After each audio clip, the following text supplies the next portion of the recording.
Assalamualaikum warahmatullahi wabarakatuh. Alhamdulillahi rabbil alamin. Wassalatu wassalamu ala asrafil anbiya'i wal mursalin wa ala alihi wa sahbihi ajma'in, amma ba'du. Puji syukur mari sama-sama kita aturkan kepada Allah Subhanahu wa taala.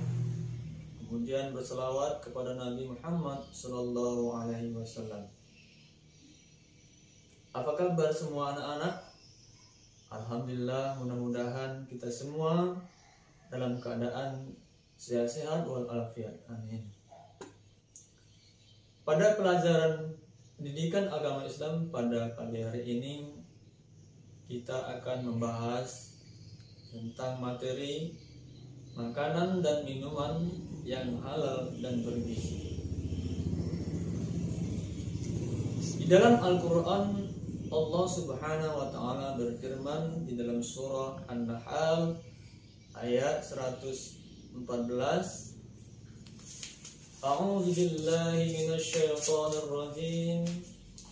Bismillahirrahmanirrahim.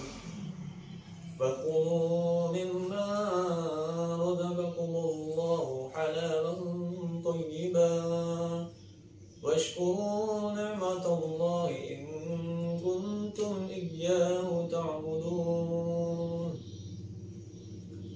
Artinya, maka makanlah yang halal lagi baik dari rezeki yang telah diberikan Allah kepadamu, dan syukurilah nikmat Allah jika kamu hanya menyembah kepadanya.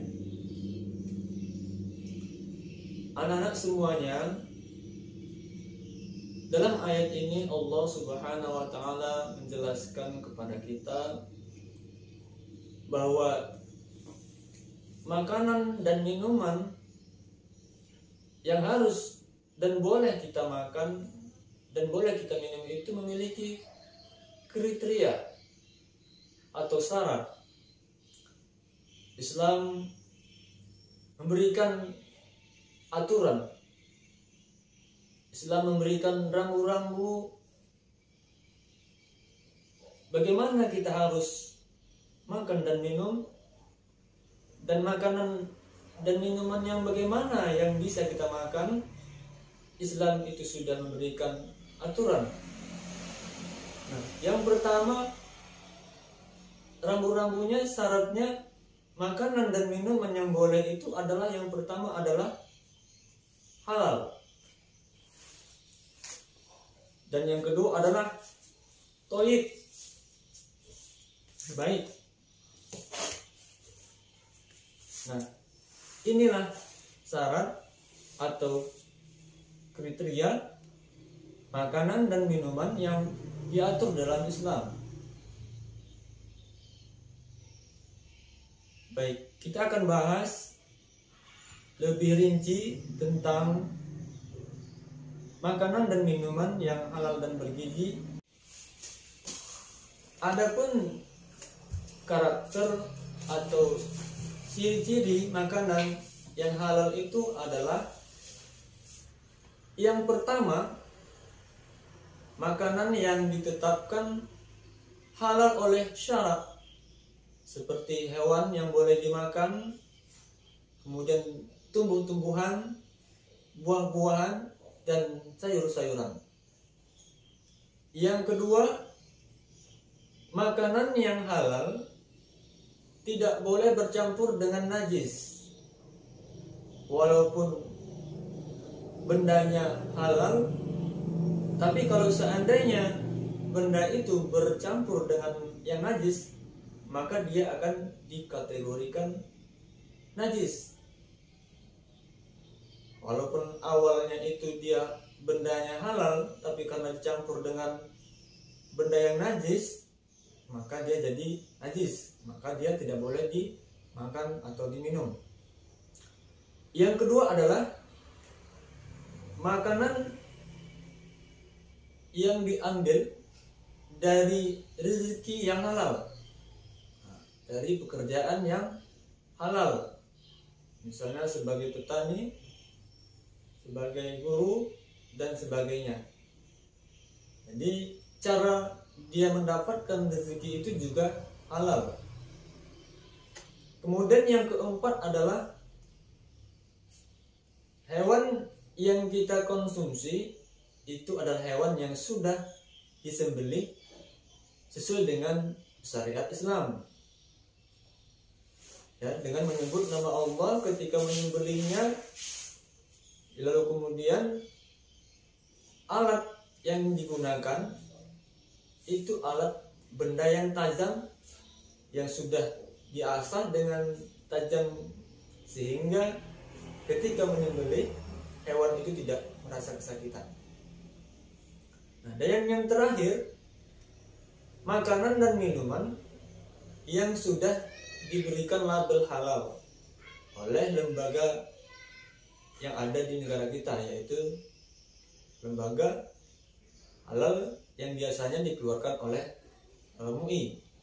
Jadi ketika ada produk sebuah makanan, nah kemudian ada label halalnya, maka kita boleh makan dan minumnya.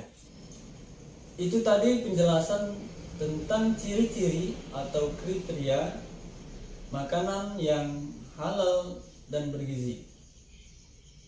Selanjutnya, Nabi Muhammad SAW pernah bersabda dalam hadis yang artinya, dari Abi Hurairah radhiyallahu anhu, dia berkata, Rasulullah SAW bersabda, sesungguhnya Allah itu baik, maka tidak menerima kecuali yang baik-baik.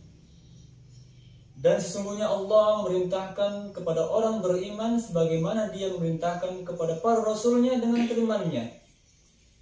Wahai para rasul, makanlah yang baik-baik dan beramal solehlah.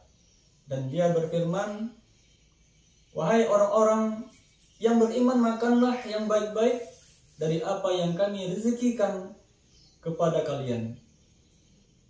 Kemudian beliau menyebutkan, ada seseorang melakukan perjalanan jauh dalam keadaan kumal dan berdebu.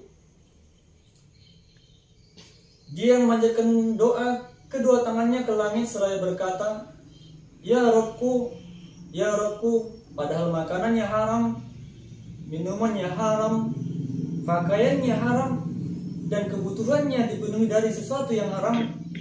Maka jika demikian keadaannya, bagaimana doanya akan dikabulkan? Hadis riwayat Muslim. Anak-anak semuanya, dari penjelasan di atas, sudah sebaiknya kita sebagai umat Islam mengamalkan dengan memakan makanan yang halal dan bergizi, karena dengan demikian tubuh kita akan menjadi sehat, akal kita menjadi cerdas, sehingga kita bisa melaksanakan aktivitas beribadah kepada Allah Subhanahu wa taala, sehingga kita mendapatkan ridho dari Allah Subhanahu wa taala. Untuk pertemuan kali ini kita padakan saja. Sekian, assalamualaikum warahmatullahi wabarakatuh.